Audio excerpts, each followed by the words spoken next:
Any emotion you feel should be converted into positive influence. Yeah, you should do good things with any emotion you feel. I can't. And what else are you going to do with it? And this is a genuine question. Yeah. What else? If let's say your wife breaks your heart, if you're not going to work, you can't sleep anymore. You're upset. She's running around with a new dude. You see her Instagram story. She's got some new guy. You're furious and you're angry and you're jealous and you're bitter. You have all of this inside of you. But you're not going to go to the gym and work hard and become so fantastically in shape and so rich and so powerful that no girl ever leaves you again. You're not going to do that. No. What are you going to do with it? Text her? Try and explain to her? She doesn't care.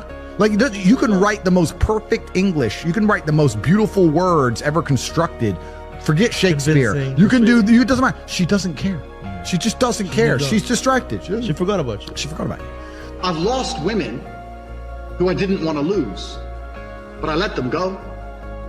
I didn't beg for them back. I didn't cry about it. I just let them leave. I handled it like a man.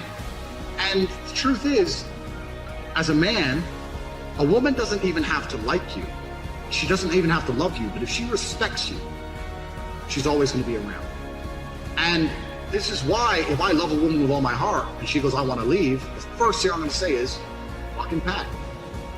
Because if I say anything else, she's not going to respect me. Like, if oh, please stay, I'll say, look, I don't want you to leave. I would like you to stay, but if you're going to talk shit, threaten me, you get the fuck out of my house.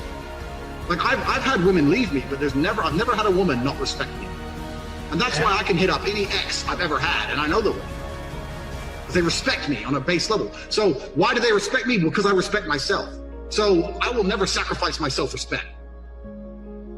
Yeah, we talked about this on the show. You're going to get your heart broken as a young man. I've had it happen to me. Yep. We've all had it happen to us. And it's not even about anger towards the girl. It's 7 years later, because as a man, you're going to get your value later.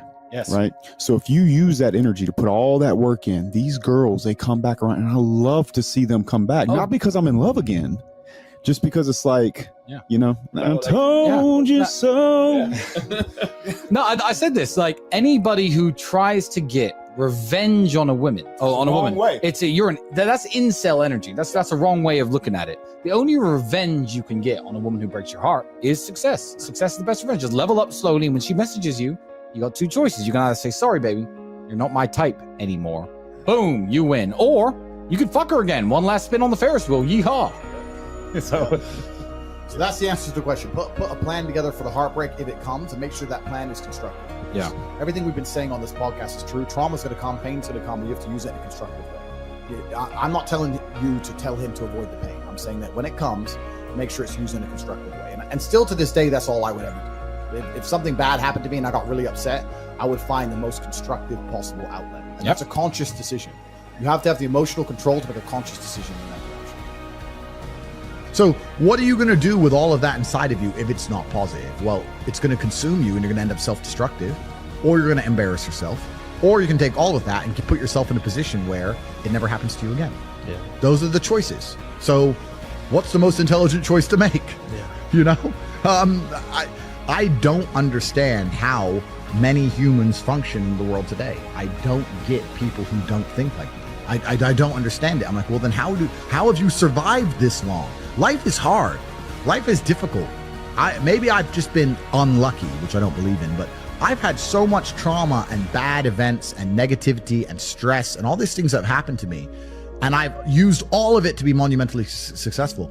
If I wasn't that way inclined with the workload that God put on my shoulders, I'd just be in a ditch somewhere. Yeah. I would have killed myself by now. Yeah. Like, I don't understand how people are functioning. If you're not thinking like me and you're going through life with any other mindset, you've been extremely fortunate that God smiled on you and allowed you to sit around most of the time doing jack shit, and you have yet to be punished for that. Yeah. I could never have lived that life. If I was a bit lazy or a bit, or I was a bit of a snake, or if I lied to people, I'd be dead by now. Yeah. Like, so a lot of these people are just absolutely and utterly blessed by God that they managed to go through life with such a non-competitive mindset, and they're still breathing. When I was 20, me and my girlfriend broke up.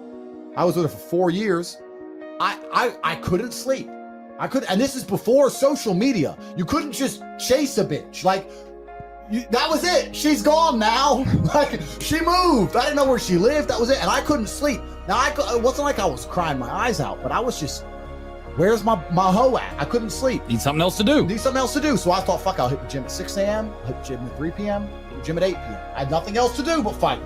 So I took all that trauma, all that heartbreak, and I molded it into becoming a world level combatant, right? So there's nothing, what did we talk earlier about how trauma can mold you? How trauma can be a fantastic thing. Heartbreak, depression, sadness, these are all fantastic motivators. I'm telling you why they're a fantastic motivator. You go to a guy who's heartbroken, he has all the motivation in the world to send 300 text messages.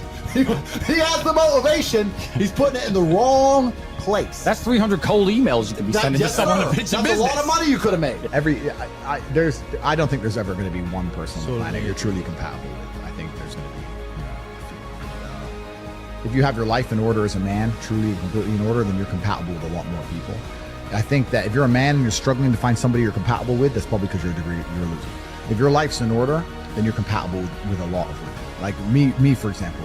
I don't need a woman to mother me. I don't need a woman to motivate me, to tell me to stop playing video games. I don't need her to do anything for me. I need her to be happy, positive, protect my spirit, pray for me. Maybe little things, make me a coffee, some kind of small gesture.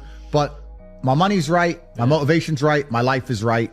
And if she is associated with me, by proxy, she's gonna have a fantastic life. I can't fly on my jet and put her on an easy jet. Like, she's gonna end up on jets, she's gonna end up in the 5-star hotels, she's gonna end up not having to worry about money, she's gonna end up in the best restaurants. By proxy, she's gonna have a very fantastic life. So you'll find that if your expectations of a woman are for her to be happy and you have a lifestyle that makes her happy, a lot of women are pretty happy, and you get along with basically all of them. It's kind of amazing how that works. It takes a very special type of character to still be dislikable in those kind of scenarios.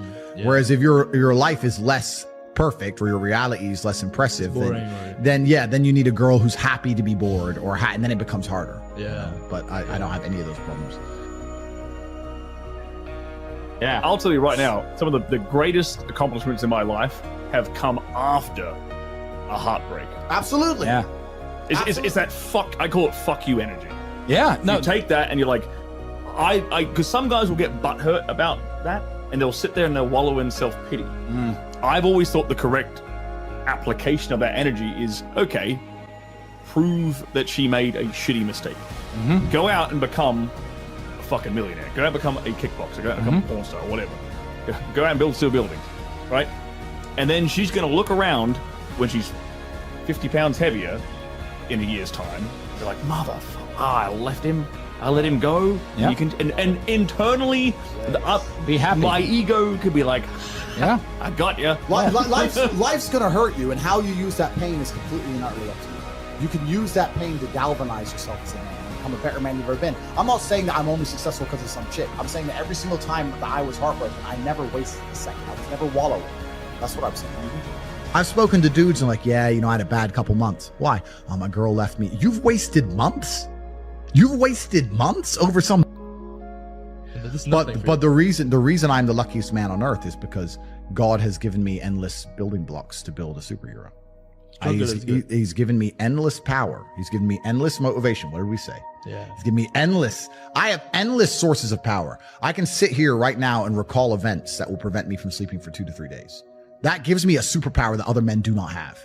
They want to go to sleep. They're tired. I can stop being tired for days at a time. I can just have a thought. I can remember. I can sit, close my eyes, and use the power of my brain to vividly remember events, and I will not sleep for days.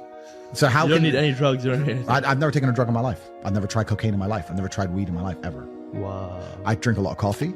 I smoke cigars, bit of vodka, but I've never tried a narcotic in my life. Wow. So, and when people come to me and say, oh, this happened, I'm really sad, or my heart broke, or this bad thing happened to me, I say, good. Thank the Lord that he's given you this endless source of motivation. You're wasting it. That's your problem. But it's been given to you. Nitrous oxide has been given to you. You just have to use it in the correct way. So I'm the luckiest man in the world because all the bad things that happened to me have given me all the building blocks to become the most fantastic man on the face of the planet.